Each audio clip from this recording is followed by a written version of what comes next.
اور حدیث میں نبی کریم صلی عالم صلی اللہ علیہ وسلم نے ارشاد فرمایا کہ جو نماز کو قائم کرے، یعنی اس کو ٹھیک طریقے پر ادا کرے، تو اس نے دین کو قائم کر لیا، اور جس نے نماز کے اندر نماز کو معاذ اللہ ضائع کیا تو وہ ایسا ہے جیسے اس نے دین کے ستون کو منہدم کر دیا۔ اور اللہ تبارک و تعالی نے نماز کی خاصیت یہ رکھی ہے کہ یہ انسان کی دینی زندگی کا ایک محور ہے۔ اگر نماز ٹھیک ہو تو پھر دوسری انسان کی زندگی کے اعمال بھی درست ہو جاتے ہیں، رفتہ رفتہ درست ہو جاتے ہیں۔ اور اگر اللہ بچائے نماز کے اندر خرابی ہو تو پھر دوسرے کام بھی خراب ہوتے ہیں۔ حضرت فاروق اعظم رضی اللہ تعالیٰ عنہ نے جس زمانے میں وہ ساری دنیا کے آدھی دنیا کے اوپر حکمرانی کرتے تھے، خلیفہ تھے، اور اس ریاست کے بہت سے صوبے تھے،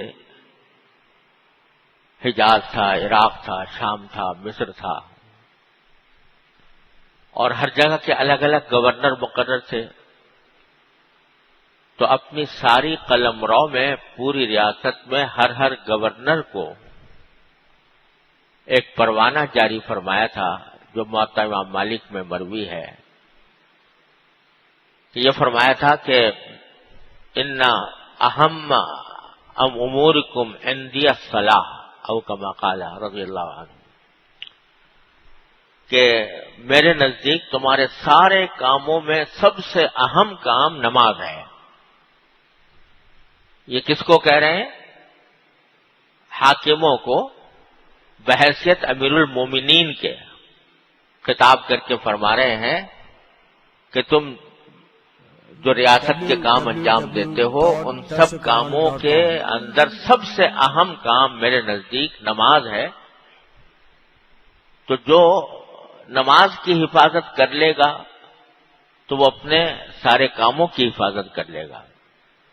وَمَنْ ضَيَّعَهَا فَهُوَ لِمَا سِوَاهَا أَضْيَعَ، اور جس نے نماز کو ضائع کیا تو وہ دوسرے کاموں کو زیادہ ضائع کرے گا۔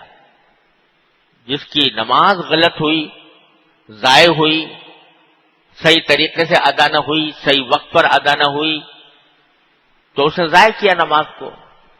تو جو نماز کو ضائع کرے گا وہ اس کے دوسرے کام اور زیادہ برباد ہوں گے اور زیادہ تباہ ہوں گے۔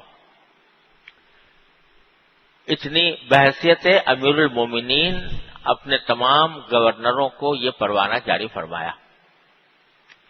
تو اس لیے ہماری زندگی کا بھی اگر دیکھا جائے تو سب سے اہم کام نماز ہے، اور اس کو درست کرنے کی فکر ہے۔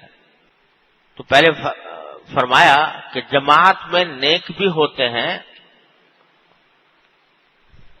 ان کی نماز غالباً قبول ہوگی، اور بروں کی نماز بھی، کیونکہ نیکوں کے ساتھ ہے، اس واسطے وہ بھی قبول ہو جائے گی۔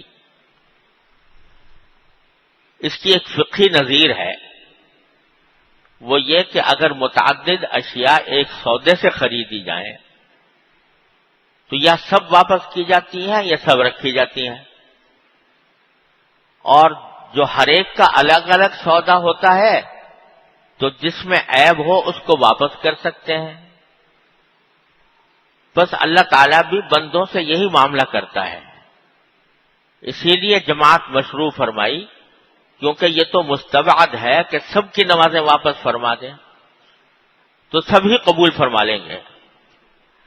البتہ اس میں ایک شبہ یہ رہ گیا کہ جماعت تو صرف فرضوں کے ساتھ مخصوص ہے، وہ تو اس جماعت کے ذریعے سے قبول ہو گئی مگر سنتیں باقی رہ گئی۔ اس کا جواب یہ ہے کہ تابع ہمیشہ اپنے متبوع کے حکم میں ہوا کرتا ہے۔ سنتیں تابع ہیں فرضوں کی، وہ بھی فرضوں کے ساتھ قبول ہو جائیں گی۔ جیسے کوئی شخص گائے بھینس خریدے تو اس کے رسے وغیرہ بھی گو وہ کیسے ہی بوسیدہ ہوں لے لیتا ہے۔ غرض انضمام اور اقتران کے یہ فوائد ہیں۔ اسی طرح اگر کوئی شخص عمل دنیا میں بھی نیت خیر رکھے گا تو اس کو ضرور ثواب ملے گا۔